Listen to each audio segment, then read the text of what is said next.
Welcome back to my channel Neelu's classroom और कुछ नया सीखें। Hello friends, welcome back to my channel. तो आज हम पढ़ने जा रहे हैं सॉइल के बारे में। सॉइल मतलब मिट्टी। तो have you ever got into trouble for playing in mud and dirt? However, if there were no mud and dirt, we'd all be in a lot of trouble. Mud and dirt is actually soil. Soil is important to us for many reasons. So, soil हमारी life में बहुत ज़्यादा important होता है। क्यों? क्योंकि we have learned that plants need soil to grow and to make their food. We all ultimately depend on soil for food. Most of our clothing can also be traced to soil. Cotton comes from the cotton plants that grow in soil. Wools come from sheep that eat grass that grows in soil. The wood to make furniture and build homes come from trees that also grow in soil. So, soil is important for us. तो soil में ही तो plants grow होते हैं, वही plants हम खाते हैं। Vegetables, fruits. तो और जो हम कपड़े पहनते हैं, कॉटन क्लोथ्स, वो सब कहाँ से आते हैं? सॉइल में ग्रो हुआ प्लांट, कॉटन प्लांट से। शेप जिससे हमें ऊन मिलती है, वो कहाँ से? घास खाती है, सॉइल में ग्रो हुई घास खाती है। फर्नीचर, घर हम बनाते हैं जिसमें दरवाजे लगाते हैं, सब में लकड़ियाँ कहाँ से मिलती हैं? हमें सॉइल से मिलती हैं। तो सॉइल में ट्री ग्रो होते हैं जिससे हमें फूड, क्रॉप्स, फॉर फर्नीचर के लिए वुड, फ्यूल के लिए वुड, ये सब हमें कहाँ से मिलता है? सॉइल से ही, क्योंकि सॉइल में ही प्लांट और ट्रीज ग्रो होते हैं। तो इसलिए सॉइल जो होता है, soil is very important for us. तो जो भी मड और डर्ट, सैंड, ये सब जो होते हैं, वो सब क्या होता है? सॉइल। तो अब हम पढ़ते हैं कॉम्पोजिशन ऑफ सॉइल कि सॉइल में क्या क्या होता है। What is the soil composed of? Soil is made up of two main components. First one is tiny bits of mineral particles which come from larger rocks. These minerals include salts of iron, calcium, potassium, magnesium and phosphorus, etc. Many of these minerals are needed by plants for their growth. And the next is, the other component is humus, which is dark brown in color and consists of decaying remains of plants and animals. A variety of dead and decaying organisms contribute to the formation of humus. A lot of it is formed by decaying leaves of plants. Small plants such as mosses, lichens and ferns grow in small pieces of rocks. When they die, they mix with the soil and form humus. Soil also contains water, air and living organisms. So, जो soil के दो component, जो main दो components होते हैं, वो क्या होते हैं? मिनरल पार्टिकल्स, जो कहाँ से आते हैं? लार्ज रॉक से। लार्ज रॉक टूटते हैं उसमें, तो फिर सॉइल में वो मिनरल्स जाके मिल जाते हैं। जैसे मिनरल्स हो गया, सॉल्ट्स जो हो सकते हैं iron, calcium, potassium, magnesium and phosphorus वगैरह के, जो कि प्लांट ग्रोथ के लिए हेल्प करता है। दूसरा होता है ह्यूमस। जो ह्यूमस होता है वो क्या होता है? जो मिट्टी का कलर होता है, मेनली इसी ह्यूमस से ब्राउन कलर का, तो क्योंकि ये ह्यूमस होता है ब्राउन कलर में, मतलब जो पेड़, जानवर, पेड़ की पत्तियां जो सड़ गल जाती हैं, वो क्या बनाती हैं? ह्यूमस बनाती हैं। तो ये ह्यूमस में भी बहुत सारे न्यूट्रिएंट्स होते हैं। और जब पेड़ पौधे या जानवर मर के ज़मीन में जाते हैं तो वो वहाँ पे डिकम्पोज हो जाते हैं और वो सॉइल में मिल जाते हैं और क्या बनता है, ह्यूमस। इसके अलावा भी सॉइल में क्या प्रेजेंट होता है, वाटर, एयर और living organism. Water and air are needed for soil organisms to survive and for dead and decaying matter to be converted into humus. Humus makes the soil fertile by providing organic nutrients. It also provides food to earthworms and other animals living in the soil. Besides, it improves the texture of the soil and prevents mineral being washed away by water. तो water और air का क्या काम होता है, क्योंकि soil में living organism पाए जाते हैं, वर्म्स वगैरह, तो उनके जिंदा रहने के लिए वाटर और एयर की ज़रूरत होती है। और एयर और वाटर की ज़रूरत होती है, जो डेड एंड डिकेइंग मैटर है उसको ह्यूमस में कन्वर्ट होने के लिए, डिकम्पोज होने के लिए ज़रूरत होती है वाटर और एयर की। ह्यूमस से सॉइल क्या होता है, फर्टाइल, उपजाऊ बनता है, क्योंकि जो डेड एंड डिकेइंग ऑर्गेनिज्म उसमें जाते हैं उनसे क्या मिलता है, ऑर्गेनिक न्यूट्रिएंट्स उसमें सॉइल में डिसॉल्व हो जाते हैं। इसके अलावा वो क्या प्रोवाइड करता है, अर्थवर्म और अदर एनिमल जो सॉइल में रहते हैं उनके लिए फूड प्रोवाइड करता है। बिसाइड इट, सॉइल का जो टेक्सचर होता है उसे इम्प्रूव करता है।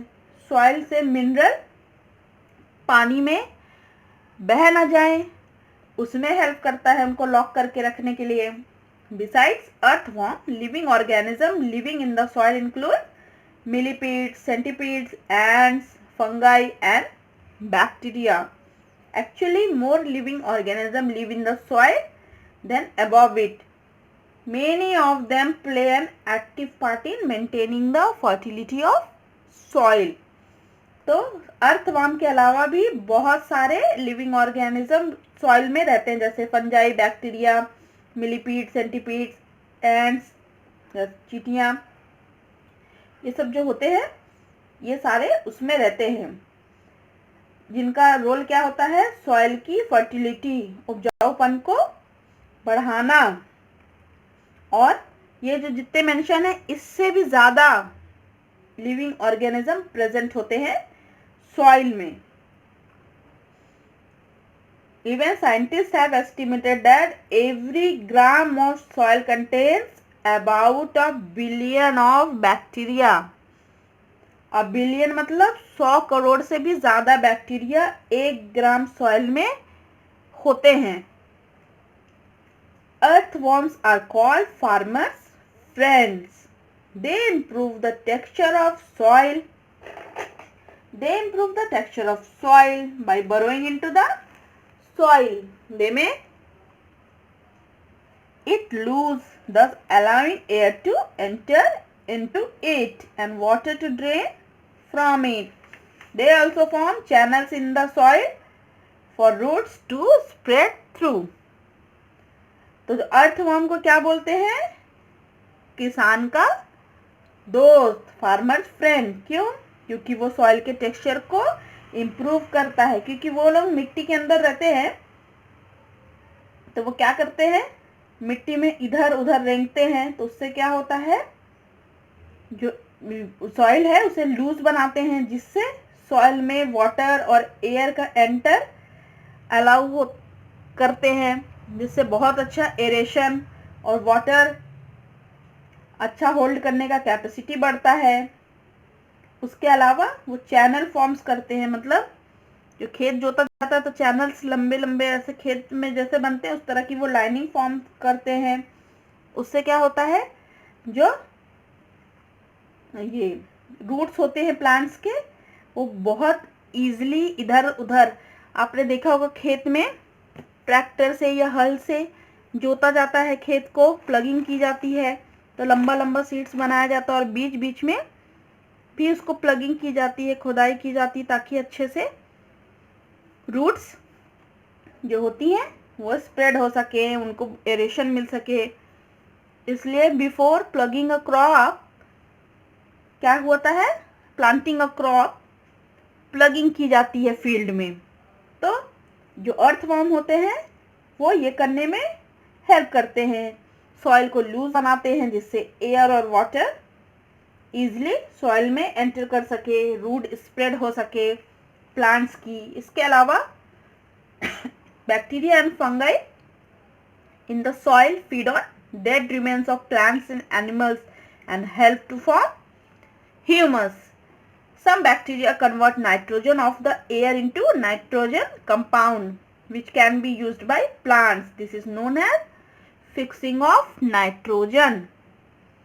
So, बैक्टीरिया और जो फंगाई होते हैं वो सॉइल में जो डेड बॉडीज होती हैं प्लांट्स और एनिमल्स की उसमें हेल्प करते हैं डिकम्पोजिशन में, जिससे फॉर्म होता है ह्यूमस। कुछ बैक्टीरिया जो होते हैं वो एयर से नाइट्रोजन लेकर नाइट्रोजन कंपाउंड्स बनाते हैं जिसको बाद में प्लांट्स द्वारा यूज किया जाता है।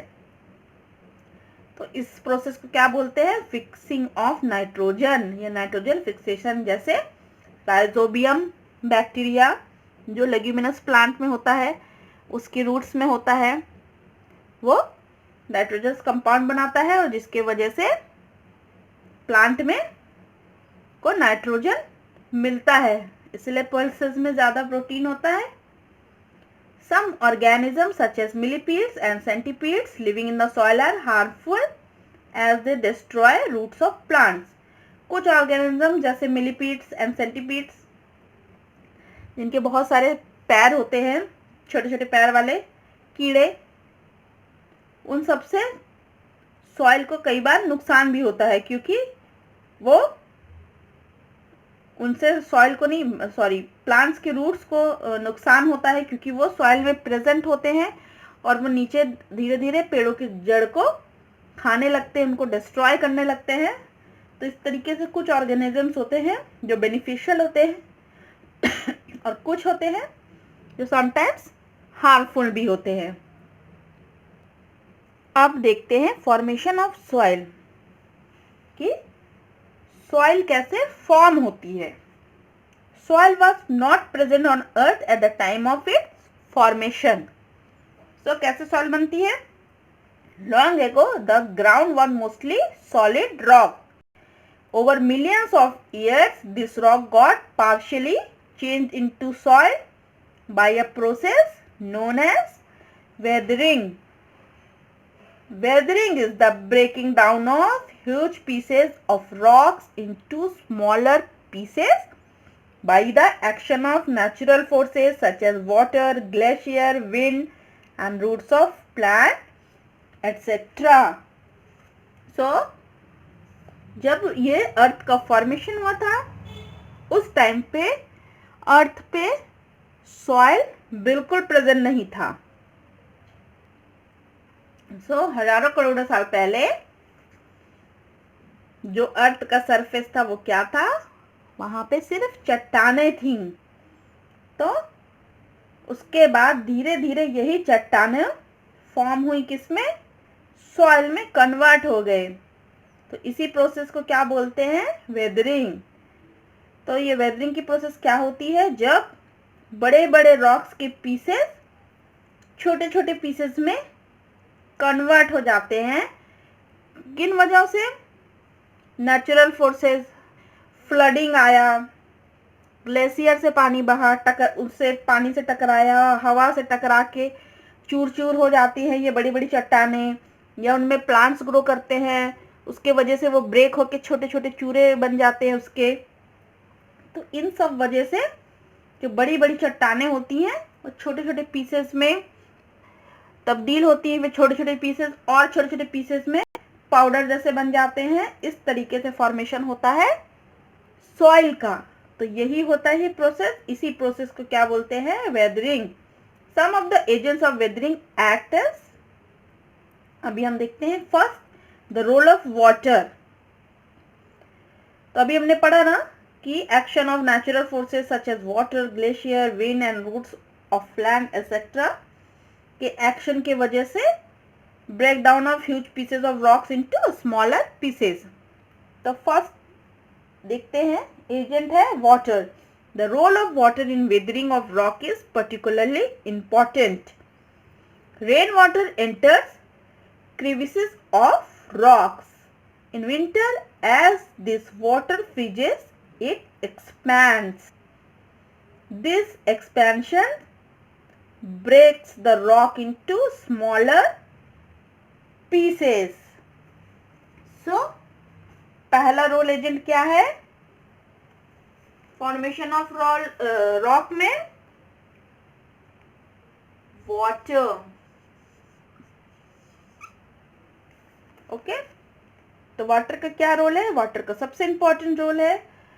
जो बड़े बड़े रॉक्स में दरारें होती हैं, उनमें जब रेन वाटर गिरता है तो वो जाके उन दरारों के अंदर रॉक्स के स्टोर हो जाता है.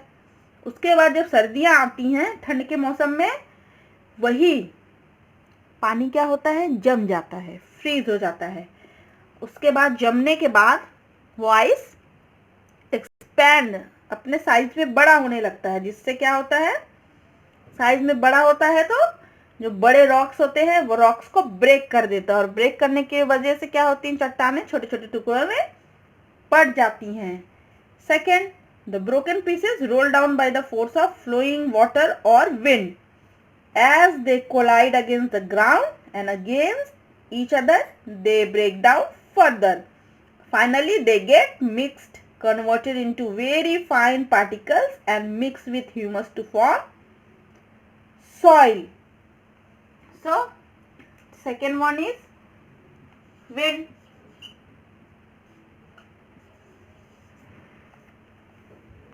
तो जब पानी के एक्सपेंशन से बड़े बड़े जो रॉक्स हैं वो छोटे छोटे पीस में हो जाते हैं, तो अब इतने भी छोटे पीसेस में तो नहीं होते, तो फिर वही जो छोटे छोटे पीसेस होते हैं वो पानी के बहाव से या हवा के बहाव से धीरे धीरे लुढ़कते लुढ़कते इधर उधर टकराते टकराते क्या होते हैं? छोटे छोटे और फाइन पार्टिकल्स में ब्रेक हो जाते हैं, और फिर वो धीरे धीरे ह्यूमस में मिल जाते हैं. इसलिए उनका कलर ब्राउन होता है, क्योंकि ह्यूमस का डार्क ब्राउन कलर होता है, रॉक्स का भी नियर अबाउट ब्राउन होता है.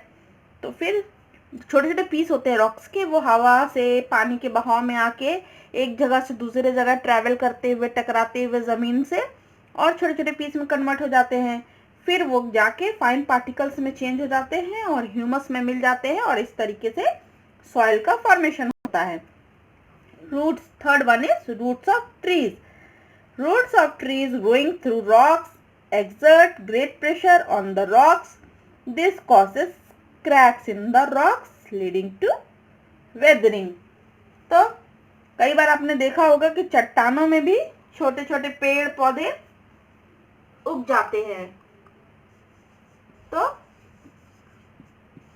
क्या होता है कि जो छोटे पेड़ पौधे रूट्स, उनकी जो रूट्स होती है वो धीरे धीरे चट्टानों में फैलने लगती है, उसका एक्सपेंशन होने लगता है. जो ट्रीज या प्लांट जो रॉक्स पे ग्रो करते हैं वो धीरे धीरे उनकी जड़ें नीचे तक जाने लगती हैं, और उसके वजह से एक्सपेंशन होने लगता है, जिससे क्या होता है? एक ग्रेट प्रेशर, बहुत ज़्यादा प्रेशर क्रिएट होता है, जिसके वजह से रॉक्स में, जो हैवी और लार्जर रॉक्स होते हैं, उनमें क्रैक्स आ जाते हैं, और जिसके वजह से उसके टुकड़े हो जाते हैं, और फिर ये वेदरिंग प्रोसेस को में लीड करता है.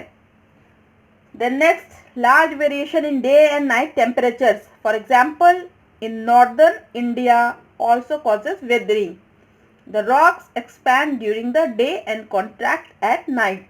This constant expansion and contraction weakens the rock and they crack and crumbles. So, fourth हमारा है, क्या एजेंट है? Large